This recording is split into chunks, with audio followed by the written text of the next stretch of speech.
السلام علیکم، آپ دیکھ رہے ہیں مبشر لقمان یوٹیوب چینل. میرا نام مبشر لقمان ہے. اور جب مارک زکربرگ نے فیس بک بنائی ہوگی نا، مجھے نہیں خیال کہ ان کو اندازہ ہوگا کہ وہ دنیا بھر کی سب سے مقبول ترین ویب سائٹ بن جائے گی.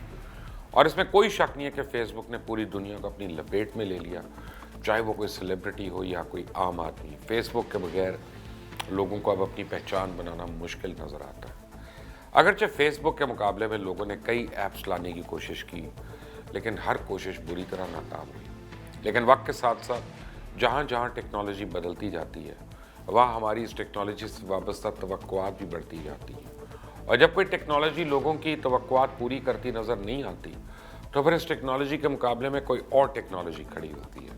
اور یہی معاملہ فیس بک اور ٹک ٹاک کا ہے. جی ہاں، اب فیس بک کو اپنی ٹکر کے لیے بہت بڑے مخالف نے نہ صرف چیلنج کر دیا، بلکہ اب تو فیس بک کو ٹک ٹاک سے خطرہ آ رہا ہے. بلکہ دو چیزوں سے. آج میں ایک ہی کا ذکر کروں گا، لیکن ٹک ٹاک اور انسٹاگرام یہ دونوں مل کر اب فیس بک کو اوورٹیک کر رہی ہیں.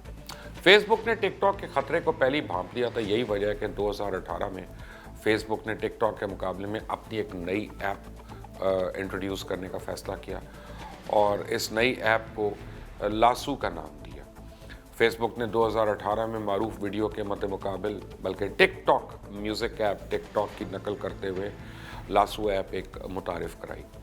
اب فیس بک نے خاموشی سے لاسو کو متعارف کرایا، سو مختصر اور تفریحی ویڈیوز کے لیے ایک نئی سٹینڈ الون ایپ ہے، جس میں کامیڈی، بیوٹی سے لے کر فٹنس تک ہر موضوع پر آپ کو ویڈیوز ملیں گی.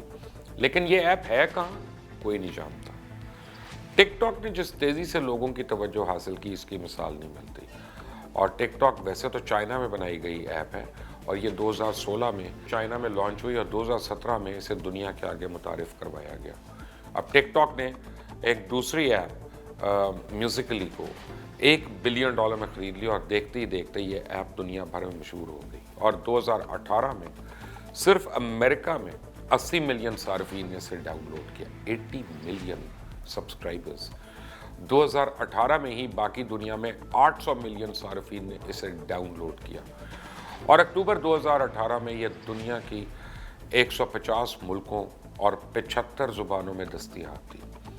ٹک ٹاک میں 15 سیکنڈ کی ویڈیو بنائی اور شیئر کی جاتی ہے، اور اس میں صارف کو صرف ہونٹ ہلانے ہوتے ہیں، یعنی مائم کرنا ہوتا ہے، اور 15 سیکنڈ کی ویڈیو ریکارڈ کر کے اس کو سوشل میڈیا پہ شیئر کر دیا جاتا ہے. اور فیس بک کے مقابلے میں ٹک ٹاک نوجوانوں میں بہت زیادہ مقبول ہو چکی ہے، کیونکہ یہ ہر شخص کی پہنچ میں ہے، اور پڑھے لکھے طبقے سے لے کے ان پڑھ، جاہل، سب اس کو استعمال کر رہے ہیں. اور اب حقیقت یہ ہے کہ ٹک ٹاک فیس بک کے بانی مارک زکربرگ کے لیے ایک ڈراؤنا خواب بنتی جا رہی ہے. Online company sensor tower کے مطابق 2019 میں ٹک ٹاک کو 73 کروڑ 80 لاکھ سے زائد بار ڈاؤن لوڈ کیا گیا، اور اس حوالے سے اس نے فیس بک، میسنجرز اور انسٹاگرام تینوں کو شکست دے دی. صرف واٹس ایپ، جو اب فیس بک کی ملکیت ہے، ٹک ٹاک سے زیادہ ڈاؤن لوڈ ہوئی ہے.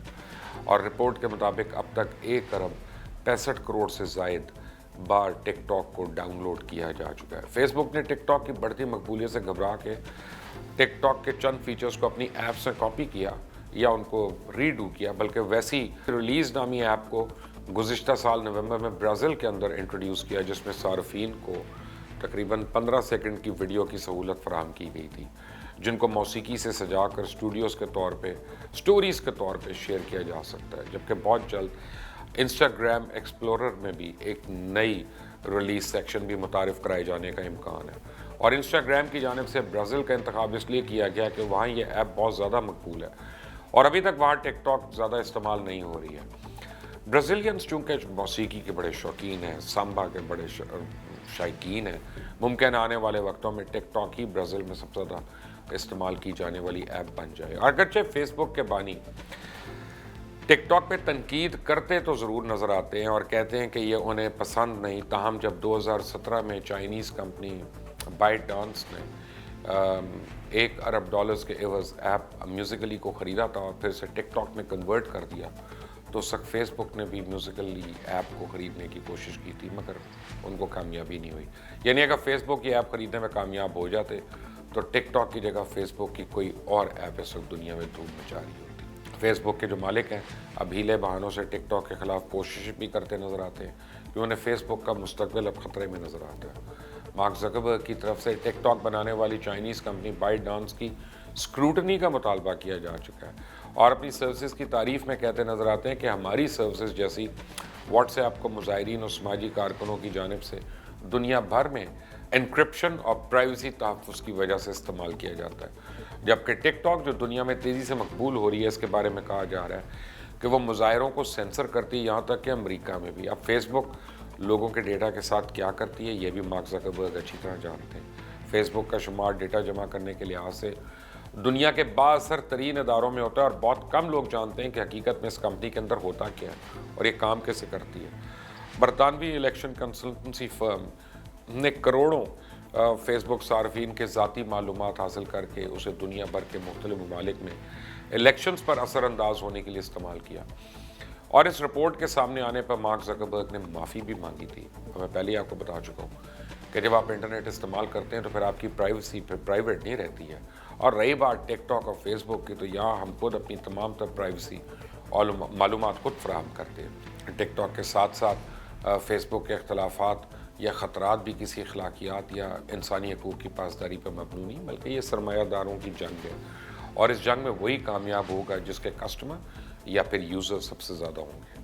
मुस्तकबिल में डेटा ही सबसे बड़ी दौलत होगी, जिसका कंट्रोल डेटा पर सबसे ज़्यादा होगा, वही ताकतवर होगा, वही दुनिया पे हुकूमत करेगा।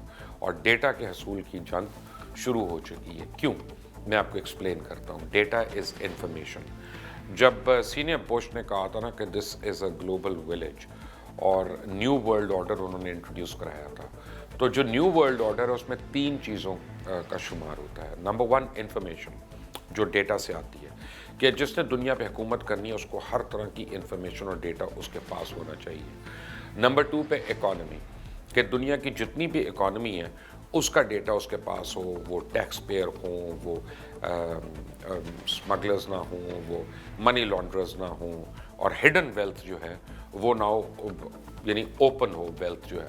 और तीसरे नंबर पे थी एनवायरनमेंट प्रोटेक्शन। तो दुनिया में जहाँ जहाँ मुल्क में जंग हो रही है, जहाँ जहाँ आप समझें गोलाबारी हो रही है, वहाँ एनवायरनमेंट जो है वो सबसे ज़्यादा डैमेज हो रही है। अभी जैसे ऑस्ट्रेलिया, पूरा कॉन्टिनेंट भी है, मुल्क भी है, ऑस्ट्रेलिया में आग लगी तो अब ये पता भी नहीं है किसी को कि कितनी तादाद में वहाँ पे जानवरों की डेथ हो चुकी है, कैंगरूज की और दीगर जितने जंगल के जानवर हैं उन बेचारों की।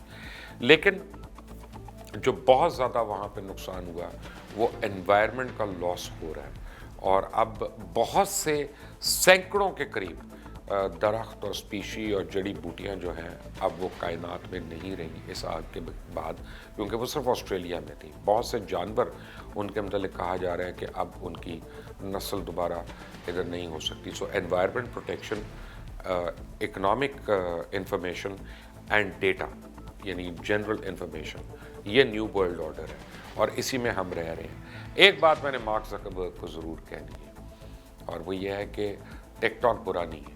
लोग टिकटॉक की बुराई करते हैं, मैं तो विक्टिम हूँ क्या टिकटॉक का, आप समझें कि मेरे ऊपर तो टिकटॉक वीडियोस बनी और आई, लेकिन मैं ये समझता हूँ कि वो एक टेक्नोलॉजी है, वो एक एंटरटेनमेंट का हिस्सा है और लोग उससे वेंट आउट करते हैं, लोग उससे एंजॉय करते हैं। और कई बारी टिकटॉक पे मैं खुद अगर कभी देखूँ, मैं ज़्यादा नहीं देखता, लेकिन अगर मैं कभी देखूँ टाइम मिले तो बड़ी फ़नी वीडियोज़ आई होती हैं और आपको 15 सेकंड में हंसा देती हैं। और आज की दुनिया में डिप्रेशन में जब आप हंस सकें तो मैं समझता हूँ कि ये बड़ी नेमत है। टेक्नोलॉजी या कोई भी चीज़ बुरी नहीं होती। जैसे प्रिंटिंग प्रेस है, कि प्रिंटिंग प्रेस जो है वो बुरा नहीं है। आप उस पर छापते क्या है, आप उस पर कोई अच्छी किताब छापते हैं, आप उस पर पॉर्न छापते हैं, ये आपका फैसला है। लेकिन बिकॉज आपको छाप रहे हैं वहाँ पे जो गलत है, उससे वो प्रिंटिंग प्रेस नहीं बुरा हो जाता। तो मैं टेक्नोलॉजी के ख़िलाफ़ नहीं हूँ, मैं उसके इस्तेमाल और उसका जो आप समझें कि नुकसान है, मैं उसके ख़िलाफ़ ज़रूर। बट एनीवे, आप तक मैं दीगर जो चीज़ें हैं टेक्नोलॉजिकल अब जो एडवांसमेंट्स हो रही हैं और जो ख़तरात हमें हो रहे हैं, मैं वो भी लेके आऊँगा और आपको बताता रहूँगा। बट उसके लिए आपको ये चैनल सब्सक्राइब करना पड़ेगा, बेल आइकॉन को प्रेस करना पड़ेगा ताकि ताज़ा तरीन अपडेट्स और मालूमात आप तक पहुँचती रहें। अंटिल द नेक्स्ट टाइम, अल्लाह हाफ़िज़।